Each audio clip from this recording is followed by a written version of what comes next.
أعوذ بالله من الشيطان الرجيم. بسم الله الرحمن الرحيم.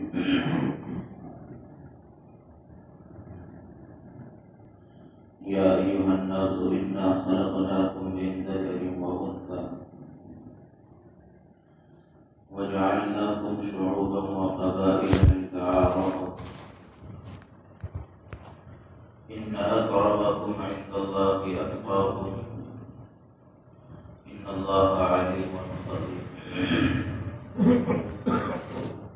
وقال رسول الله صلى الله عليه وسلم: الظلم ظلمات يوم القيامة.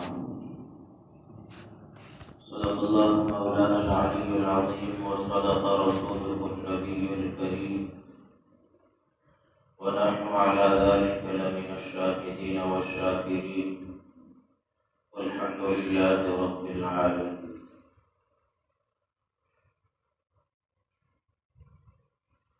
محترم بزرگوں، دوستوں اور عزیز ساتھی،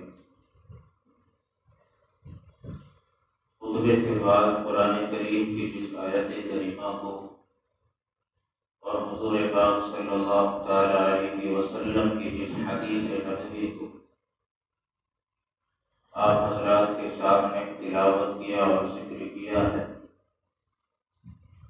اس آیت میں اللہ جل جلالہ وعما نوالہ نے اور حدیث میں حضور پاک صلی اللہ تعالی علیہ وسلم نے نظام جمہوریت کے عنوان کو ذکر فرمایا ہے۔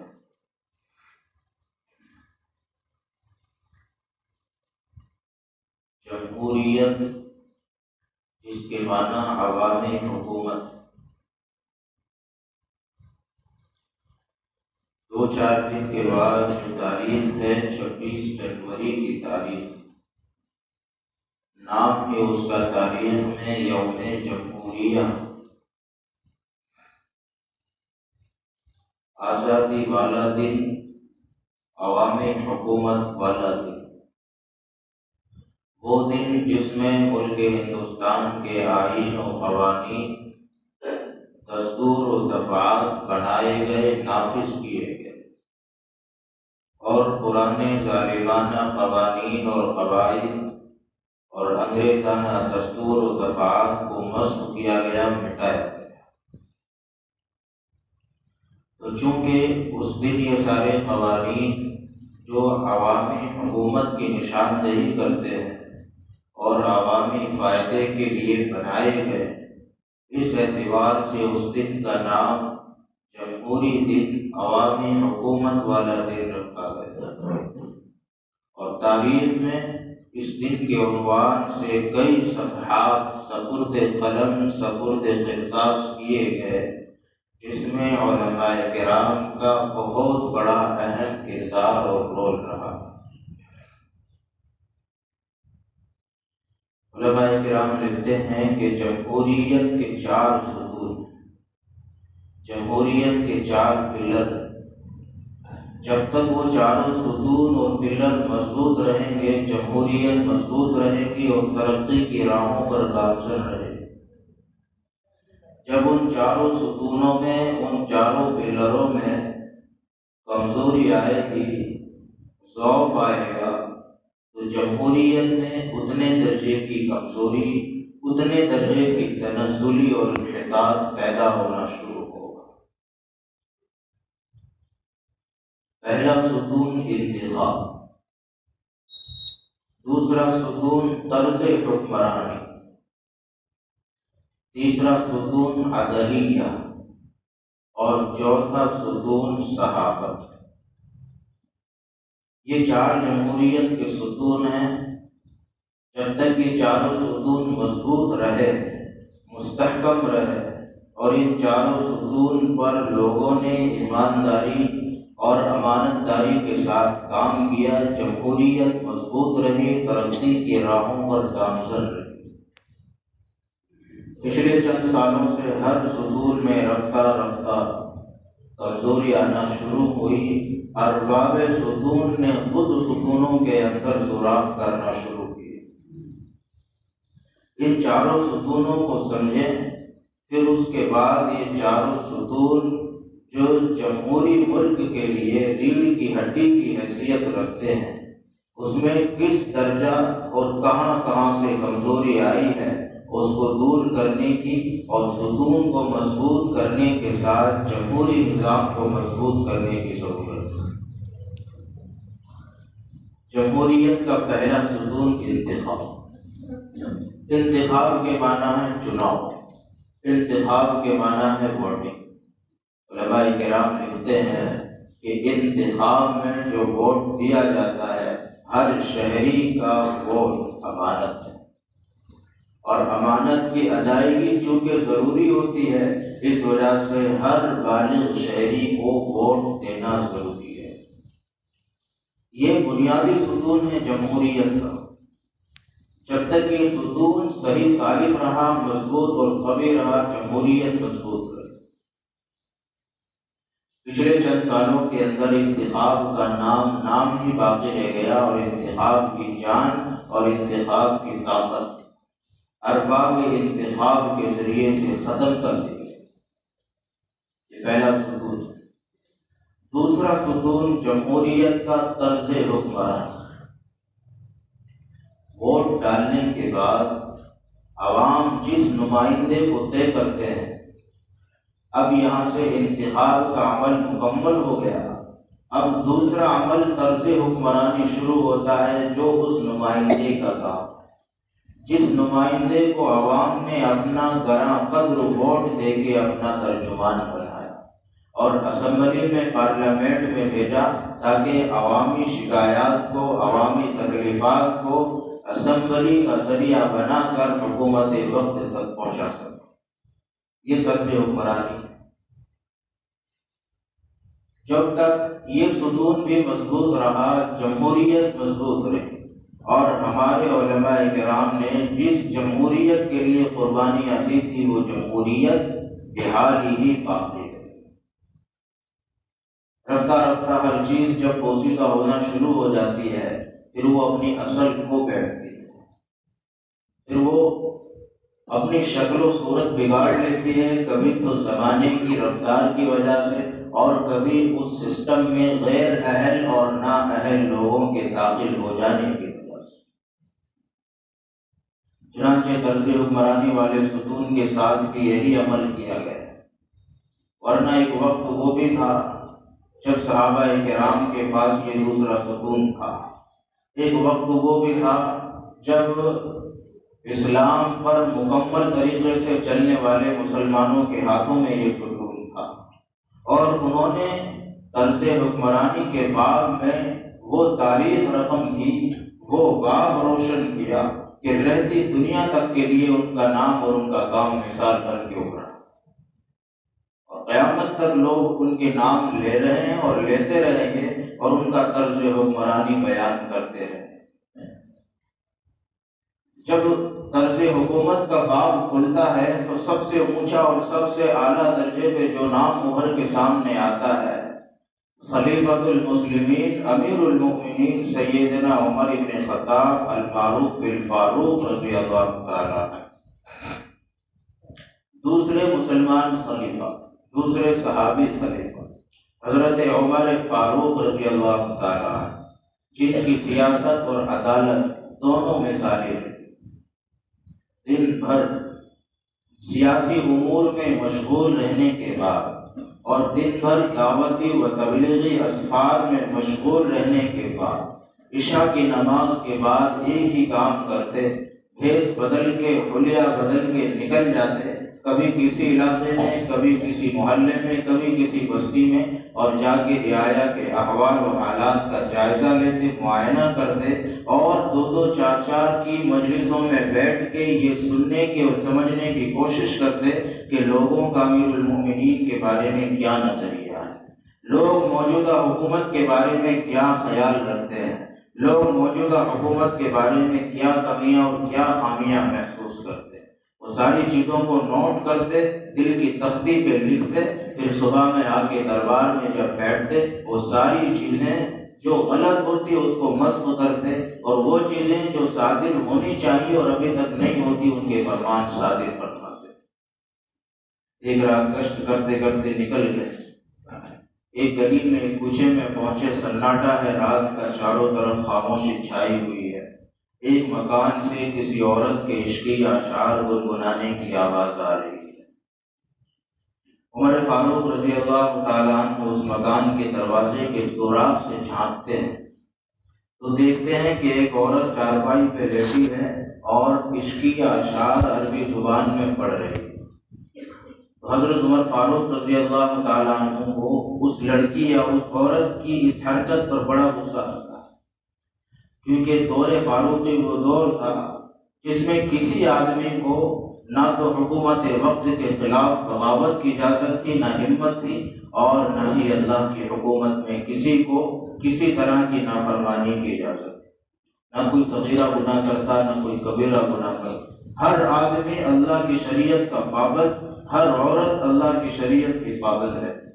تو ایسے موقع میں عشقی اشعار کا پڑھنا، وہ بھی اتنی آواز سے کہ دروازے کے باہر اس کی آواز جائے، حضرت عمر کو یہ ناگوار گزرا اور وہ غصے میں آ کے دیوار کود کے گھر کے اندر داخل ہوتے ہیں۔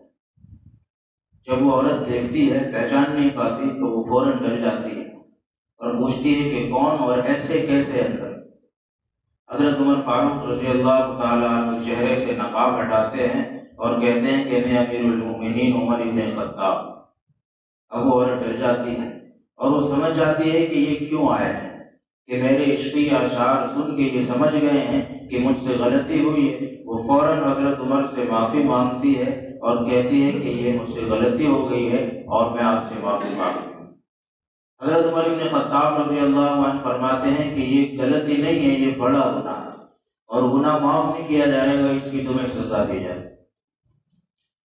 تو وہ لڑکی کہتی ہے کہ مجھ سے ایک گناہ ہوا ہے، مگر اتنے عرصے میں آپ کا باہر سے اندر آنا، اتنے عرصے میں آپ سے 4 گناہ ہو گئے۔ میری ایک غلطی ہے اور یہ مختصر سے وقت میں آپ سے 4 غلطیاں ہوئی ہیں۔ اگر ایک غلطی کی مجھ کو سزا ملتی ہے تو ان 4 غلطیوں پر آپ کو سزا ملنی چاہیے۔ تو اب حضرت عمر فاروق رضی اللہ تعالیٰ تعجب میں پڑ جاتے ہیں، کہتے ہیں کہ مجھ سے کیا غلطی ہوئی ہے؟ عورت بتاتی ہے پہلی غلطی ہے، رب کا قرآن کہتا ہے وَلَا تَجَسَّسُوا، کسی کی جاسوسی نہ کرو، کسی کا تجسس نہ کرو۔ میرے مکان کے دروازے کے سوراخ سے آپ نے جھانک کے دیکھا، یہ میری جاسوسی ہوئی، آپ کا یہ عمل رب کے کلام کے خلاف ہوا۔ دوسری غلطی کیا ہوئی؟ رب کا کلام کہتا ہے وَأْتُوا الْبُيُوتَ مِنْ أَبْوَابِهَا، گھروں میں جب داخل ہو تو دروازوں سے داخل ہوا کرو، تم دروازے سے نہیں آئے، میرے گھر کی دیوار کو کود کے آ گئے۔ آپ کا یہ عمل رب کے قرآن کے خلاف ہوا۔ کہنے لگے تیسری کیا غلطی ہوئی؟ کہ قرآن کہتا ہے لا تدخلوا بیوتا غیر بیوتکم حتی تستأنسوا، جب کسی کے گھر میں جاؤ تو اجازت لے کے جایا ہو۔ تم میرے گھر میں داخل ہوئے، میری اجازت کوئی نہیں تھی، تمہارا یہ تیسرا عمل جو رب کے قرآن کے خلاف ہوا۔ پھر کا چوتھی غلطی ہوئی، قرآن کہتا ہے لا تدخلوا بیوتا غیر بیوتکم حتی تستأنسوا وتسلموا علی اہلہا، جب گھر میں داخل ہو تو گھر والوں کو سلام کیا کرو، تمہارا آنا اور آنے کے بعد سلام نہ کرنا یہ رب کے کلام کے خلاف ثابت ہوا ہے۔ اب یہ حضرت عمر فاروق ہیں، یہ وہ شخص کھڑا ہے جو 52 لاکھ مربع میل زمین کا حاکم ہے، یہ وہ شخص کھڑا ہے جو دنیا کے 2/3 پر حکومت کرنے والا ہے، یہ وہ شخص کھڑا ہے جو موجودہ وقت کے تمام مسلمانوں کا خلیفہ، بادشاہ اور نائب رسول ہے، لیکن اپنی رعایا کا ادنا سا آدمی، اپنی رعایا کی ادنا سی عورت اس امیر المؤمنین کی غلطیاں گنواتی ہے اور یہ امیر المؤمنین گردن جھکا کے اس عورت کی غلطیوں کو سنتے ہیں اور سننے کے بعد اس کو مانتے بھی ہیں۔ یہ ان کی طرز حکمرانی تھی۔ نکلتے اسی لیے تھے تاکہ پتہ چلے کہ رعایا کے اندر ہمارے بارے میں کیا باتیں چل رہی ہیں جو غلط ہیں، تو آئندہ ان باتوں کی اصلاح کی جائے۔ وہ لڑکی کہنے لگی کہ اب رہی وہ بات کہ آپ نے مجھ سے میرے عشقی اشعار سنے اور اپنا ذہن بنا لیا کہ میں نے غلط کام کیا، تو اس کی بھی صفائی سنیں کہ میرا شوہر آپ کی فوج میں بھرتی ہے۔ جو آپ نے فوجی نظام بنایا ہے اور سرحدوں پر فوجیوں کو بھیجا ہے تاکہ وہ ملک کی سرحد کی اسلام اور ارباب اسلام کی حفاظت کر سکے، اس میں میرا شوہر بھی داخل ہے اور اس کو گئے ہوئے ایک عرصہ گزر چکا ہے۔ اسی کی یاد میں یہ اشعار پڑھ رہی تھی اور ان اشعار کے پیچھے میرا کوئی ناجائز مقصد نہیں تھا۔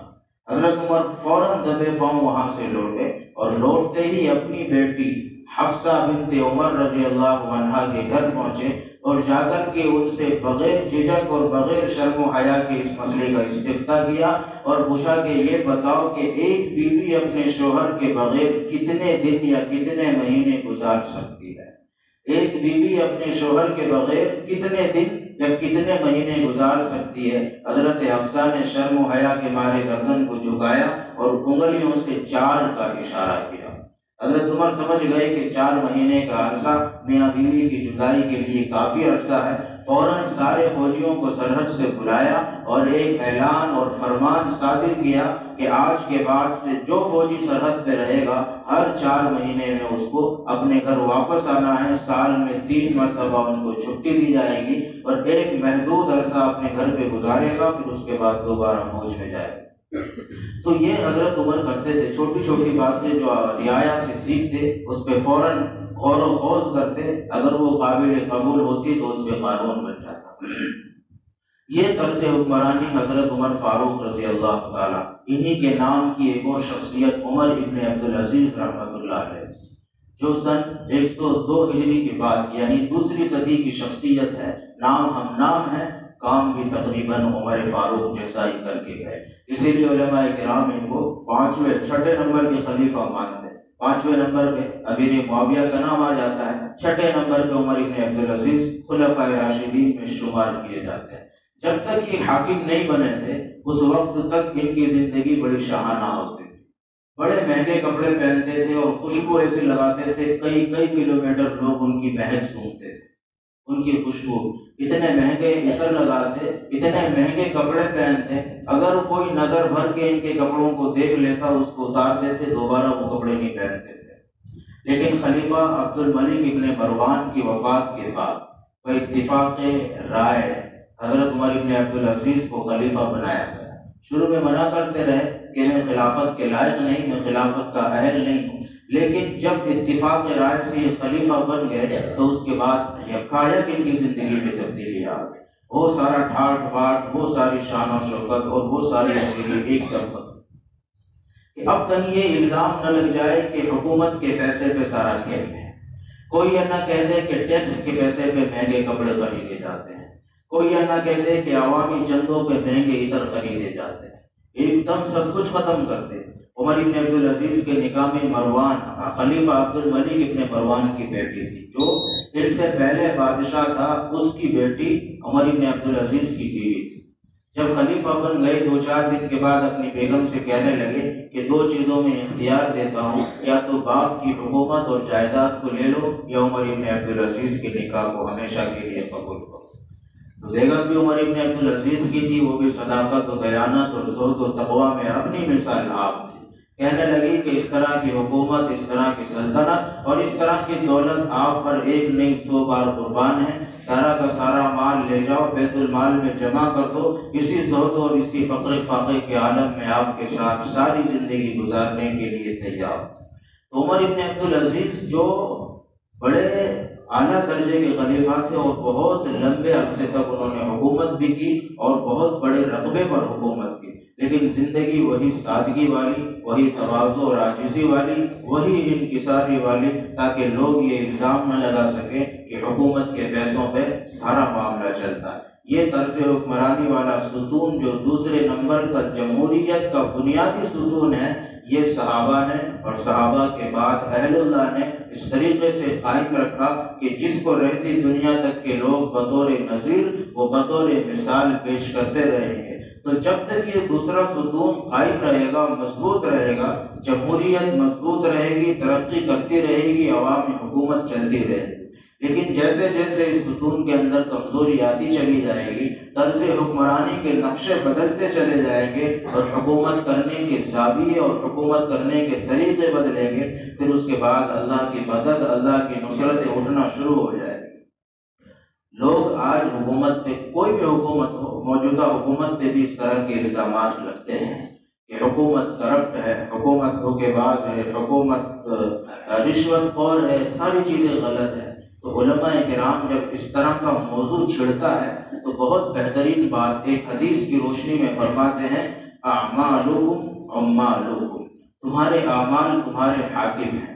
اس حدیث کی روشنی میں ایک کلام کرتے ہیں کہ عوام کے اعمال کا حکمرانوں کے دلوں پہ اثر پڑتا ہے، عوام کے اعمال کا حکمرانوں کے دلوں پہ اثر پڑتا ہے۔ جو لوگ یہ کہتے ہیں کہ حکومت کرپٹ ہے، وہ اپنے سماج اور اپنے معاشرے میں نگاہ دوڑائے کہ اس میں کتنے لوگ کرپشن باز ہیں۔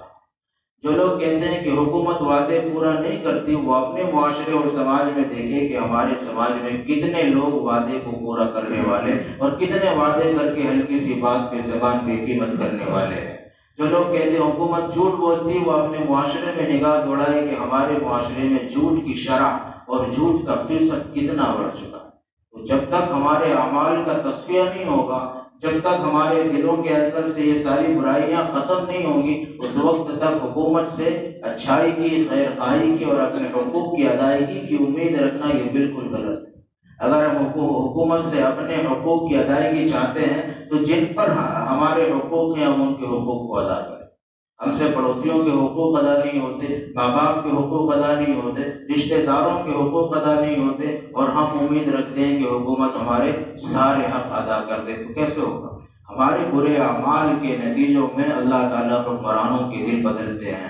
اگر اعمال برے نکلتے ہیں، حکمرانوں کے فیصلے برے نکلتے ہیں، حکمرانوں کے اندر وہ چیزیں ڈال دی جاتی ہیں، اور اگر عوام کے اعمال صحیح ہوتے ہیں، درست ہوتے ہیں، تو حکمرانوں کے دل اصلاح کی طرف، عوام کی خیر خواہی کے جذبے کی طرف موڑ دیے جاتے ہیں، اور وہ اسی طریقے کے اپنے فیصلے بھی صادر کرتے ہیں۔ اللہ تعالیٰ کہنے سننے کا عمل کی توفیق عطا فرمائے۔